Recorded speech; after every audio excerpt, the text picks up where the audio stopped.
नमस्कार, मी दीपाली सोनकवडे. आपण पाहताय LS मराठी. घेऊयात काही महत्त्वाच्या बातम्यांचा आढावा. नांदेड विमानतळावर पोलिसांनी महापौर कविता मुळे यांना उपमुख्यमंत्री एकनाथ शिंदे यांना भेटण्यापासून रोखलं. मात्र नंतर शिवसेना आमदार कल्याणकरांनी महापौर कविता मुळे यांना आपल्या सोबत नेऊन उपमुख्यमंत्र्यांची करून दिली भेट. अजितदादांच्या विमान अपघात विषयावर गृहमंत्री अमित शहा, नागरी उड्डाण मंत्री राम मोहन नायडू तसंच DGCA सोबत भेट होऊ शकली नाही. रोहित पवारांकडून ट्विट करत माहिती. पत्रकार परिषद घेतल्यानंतर तपासाला काही प्रमाणात वेग आला असला तरी अद्यापही अपेक्षित वेगाने तपास होताना दिसत नसल्याचं रोहित पवारांची प्रतिक्रिया. शिरूरमधील कारेगाव ग्रामपंचायत कार्यालयासमोर काही कार्यकर्त्यांनी उधळलेल्या नोटा व्हिडिओ व्हायरल झाल्यानंतर एकच खळबळ. 2 दिवसांपूर्वी पराभूत उमेदवार निर्मला नवले यांनी पैसा जिंकला माणूस हरला असा आरोप करत निवडणूक प्रक्रियेवर उपस्थित केला होता सवाल.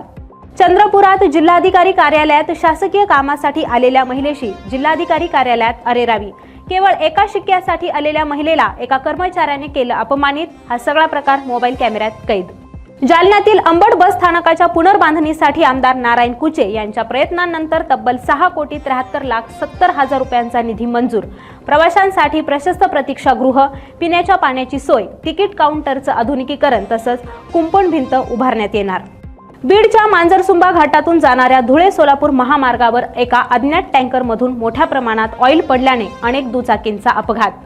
तब्बल 1 किलोमीटर पर्यंत ऑइल पसरल्यानं नागरिकांनी सुरक्षित प्रवास करावा, पोलिसांकडून आवाहन. महाशिवरात्र आणि द्राक्ष दिनानिमित्त सांगलीमध्ये द्राक्ष फळ महोत्सवाचं आयोजन. प्रदर्शनाला सांगलीकरांचा उत्स्फूर्त प्रतिसाद. श्री साईबाबांच्या चरणी बीडमधील साई भक्त धनराज मुंढे यांच्याकडून 59 ग्राम वजनाचा आकर्षक नक्षीकाम असलेला सोन्याचा हार अर्पण. या सुवर्णहाराची किंमत जवळपास 8,42,000 रुपये इतकी असल्याची माहिती. गडचिरोलीत पोलीस शिपाई पदाच्या 744 जागांसाठी 27,000 उमेदवारांनी केले अर्ज. विशेष म्हणजे सर्व जागा स्थानिक उमेदवारांसाठी राखीव असल्याची माहिती समोर. मीरा भाईंदर महापालिकेकडून अतिक्रमणावर कारवाई. तोडक कारवाई विरोधात महिलेकडून आंदोलन, तर आंदोलनामुळे काही काळ वाहतूक कोंडी. कोल्हापुरातील कोडोली इथं व्हॅलेंटाईन डेला एका बाहुलीला मुलीचा फोटो लावून भाणामती केल्याचा धक्कादायक प्रकार उघड.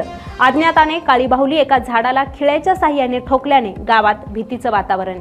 लोणावळ्यातील टायगर, लायन्स आणि शिवलिंग पॉइंटवर मागील 1.5 महिन्यात 3 आत्महत्या. पर्यटन स्थळ डेथ पॉइंट म्हणून नाहक बदनाम होण्याची भीती. पनवेलमधील करंजाडे येथे रिक्षा चालकाने निर्जन स्थळी रिक्षा बंद पडल्याचं सांगत चाकूचा धाक दाखवून महिलेचे लुटले दागिने. पोलिसांनी रिक्षाच्या 4 क्रमांकावरून सर्व रिक्षांची तपासणी करत आरोपी अक्षय बागडेला ठोकल्या बेड्या. पुण्यातील कोरेगाव भीमा इथं परप्रांतीय तरुणाची हत्या होण्याआधीचा भांडणाचा CCTV व्हिडिओ समोर. संबंधित व्यक्तींमध्ये दारूच्या नशेत वाद झाल्याची माहिती, तर पोलिसांकडून 2 आरोपींना अटक. नाशिकच्या दरेगाव परिसरात बिबट्याच्या हल्ल्यात मेंढपाळ गंभीर जखमी. रोहित विकास पवार हा कानड गावचे सरपंच विकास पवार यांचा मुलगा, तर रोहितवर रुग्णालयात उपचार सुरू. या होत्या काही महत्त्वाच्या बातम्या. पाहत रहा LS मराठी.